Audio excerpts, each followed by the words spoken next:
about it a little bit when you got hired, getting back to this point. Yes, sir. To see that come to fruition from May 2018 to now, what goes through your mind knowing you'll be playing on that field on Saturday? It was definitely a goal of ours as a staff and as a team. And we saw it as something that could be done.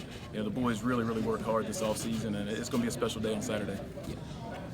When you think about the history of Sanford Central and all of that, but being the first coach that takes Lee County to state, I mean, what has that process been like building up to this moment, knowing it's here? Yeah, we have a tremendous amount of support in the community, and it started to bring back some memories from some people that used to play then or played for Coach Gay. He still comes to a lot of the games, and Coach Womack, our trainer, has been around a long time, so we know a lot of the history, and we're proud of that, and we're hoping to bring that back. Yeah, how much do you talk to Coach Gay? What are the conversations like with him, and y'all talk about football and the tradition at Lee County? So we've had a chance to talk a few times. I'd love to talk to him some more. Really, he's still around. Like I said, he comes to the games all the time.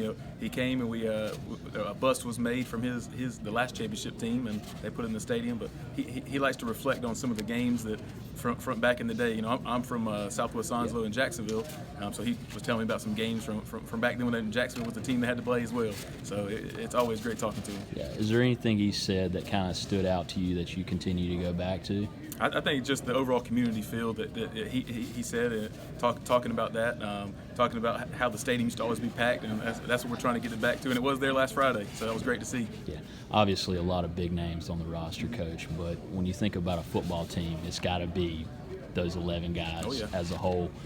What's been so special about this group throughout the whole season? I think just the work they've been willing to put in. No matter what we ask about them from the coaches, they're willing to do it. They work very hard in the weight room throughout the off season, and they get after it in practice. At this point in the year, they know our routine, and it's no questions asked. It's yes, sir, let's get it done. Yeah.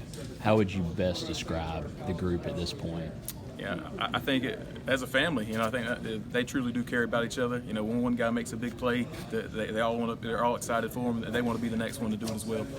And what do you think about Weddington? What do you know about them? How good of a program is that to be facing? Yeah, they're an exceptional program. I think I compared them to kind of the Clemson of 3A right now. I think it's the third time in this group's 4 years that they'll be in a state championship, so they're familiar with being this far. They're very well coached, and obviously they're very talented, so we're fortunate enough to be playing them. Yeah, you look at the helmets up here, Coach. You see all these new, and you see yours, the battered, worn helmet. Is that kind of indicative of the program just working and grinding? Yes, sir. We had to bring one. That's Larry Baldwin's helmet.